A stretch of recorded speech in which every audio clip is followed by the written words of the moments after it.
Coin grading is fun. With enough practice and a keen eye for detail, you too can start to recognize patterns that are inherent with the way coins are made, and you'll be well on your way to becoming a good coin grader. In this video, I have selected 4 different classic coins, each a problem-free uncirculated example. We'll take a look at these coins together, and then I will point out some things that you might have missed that explain why the coins graded what they did. Then I'll reveal the grade the coin actually earned. How close can you get to the grade the professional graders at PCGS assigned each coin? Let's find out. First coin is a 1914D $5 gold. Okay, let's take a look at this uncirculated 1914D. A nice 20th century classic gold coin with some big price swings in the upper grades. I'll let you think about this coin for a few seconds, and then I'm going to come back with some thoughts.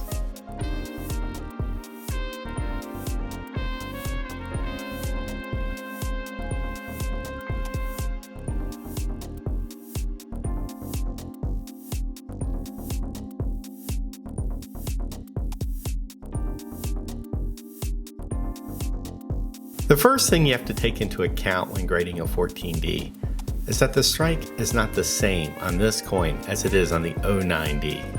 Usually the 14D comes with a bit of rub or cabinet friction, for lack of a better term.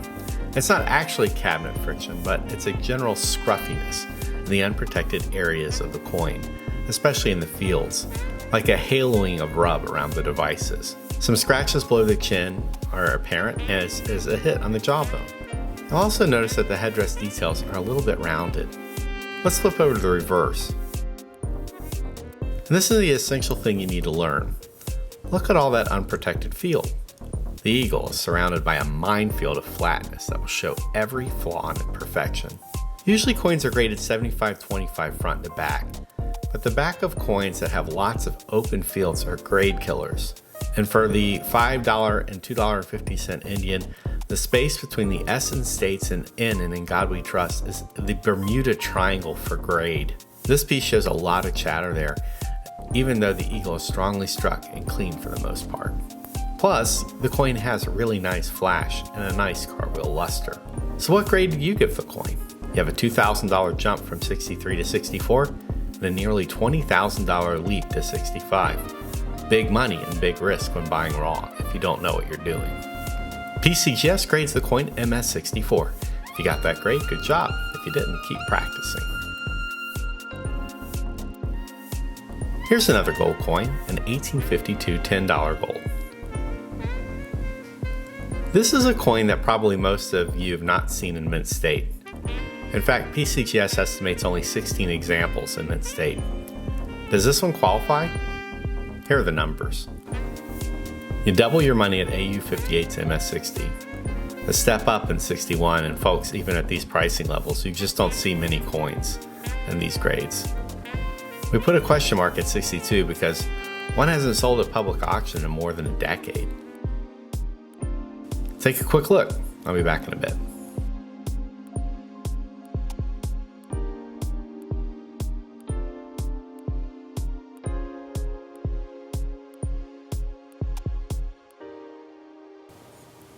So the first thing you want to look for here is wear, and whether this coin has been, let's just say, processed in hopes of bumping it up a notch. Lots of chatter on this coin. You see the scratches on the face and the fields and the stars. It has good luster, has that sun yellow color that you want to see in an uncirculated gold coin. On the reverse, there's a big hit at 9 o'clock near the branch. But again, no sign of rub marks or wear. Luster breaks, yes. If the coin didn't have that vibrance to it, I think it might be a 60. But this coin looks a little bit better than a 60, don't you think? So where are you at on this coin? Do you see any wear that I missed? Is it a $1,700 coin in AU58? A $3,500 coin in MS60? Or maybe you think it's better? Remember that 62 grade has a pop of 4, none higher until you get to 66. Could this go as high as 61 or 62? PCGS grades the coin MS61. It's not a grade that you often see in holders, but it is a common grade for raw uncirculated coins that you might see in bulk deals. Okay, let's get to a coin that's a little bit more in most collectors' wheelhouses, the 1928 Peace Dollar. Here's your 4-grade price range, from $600 to $30,000. That's a tremendous amount of value differential between these 4 commonly found grades. What that tells you is that the 1928 is not a coin that is easily found in gem. So let's take a look at our piece and see if we can figure it out. Do we have a $600 coin, or a coin worth about the sticker price of a brand new Nissan 370Z? You're probably used to seeing 2 types of big cartwheel dollars, blast white ones and Technicolor rainbow toners. This one is neither. It has a faint gray gold color, which is actually typical for a 90-year-old silver coin that hasn't been dipped. If this coin was going to be submitted raw, you have a choice: dip or keep it original. If you dip it, you do lose that natural look.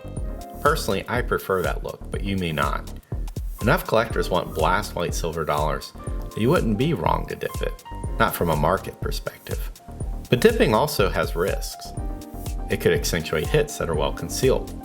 Remember, eye appeal goes both ways. Blast white may be attractive, but blast white with obvious hits is not. With the chatter on this piece, I think it might grade lower if you dipped it. You can see some soft scrapes on the cheek, a little in the hair. A lot of this is strike related. You can see the bust truncation and the highest tips of the hair are flat. Again, if you know the series, you know how these come. On the reverse, some scratches on the top of the rays on the left, a star field of tiny specks and a hint of thumbprint above pluribus. There's flatness on piece. In the high and circulated grades, you really want as much of a strike as possible for the issue. But every issue is different, and it takes tremendous pattern recognition skills to know whether or not you have a well-struck example for the date or one that's just sort of mediocre. We know that gem coins are scarce for this issue. Does this coin look as nice or nicer than any gem piece dollars you might have in your collection? Let's find out. PCGS grades the coin MS65. I think that this is a high-end 65. Not a shot upgrade, but solid for the grade, and a good example of what a true gem 65 piece dollar should look like. If it was dipped, I think it might still get that 65 grade, but it might lose some of the character it has in the process. Do wish that thumbprint wasn't there, however. Okay, last one for this episode. Let's go back to 1838 and take a look at a bust half dollar. The 1838 is the penultimate year of issue, and this is the reeded edge type.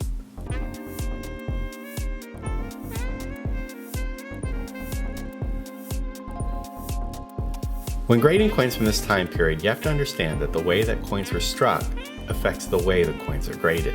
Coins of this period do not strike up the same as a Morgan dollar or a Franklin half dollar. This piece has original toning that shows a pale cobalt giving way to deepening hues of goldenrod. Obviously, this coin might look strange if it was dipped blast white. There are a couple faint scratches on the cheek you can see. There's also some softness of strike on the left side. You can see that in the bottom 2 stars in Liberty's blouse. Let's look at the reverse. You'll notice that the reverse is very clean. Again, there's the weakness in the ED and ST of United States of America. Is that rub on the eagle's feathers on the left, or is that weakness of strike? You may have noticed by now, but the reverse of coins is typically going to have a cleaner look than the obverse. But the obverse is where the grade is earned. The reverse is where it's lost. Let's take a look at that obverse again. What do you think? If you think MS62, you got it right, by PCGS standards. The coin's toning may give it the look of being worn, but under strong glass, there just isn't the obvious impairment of the surfaces that you'd expect to see if it was indeed worn. Is this the look of a coin in MS62 that would be right for you in your collection? Well, that's up to personal taste. If you want to see how these coins stack up to other coins in the same grade, visit PCGS.com and check out the true view images of the coins on PCGS CoinFacts. With practice, you'll get the grading skills you need to buy with confidence.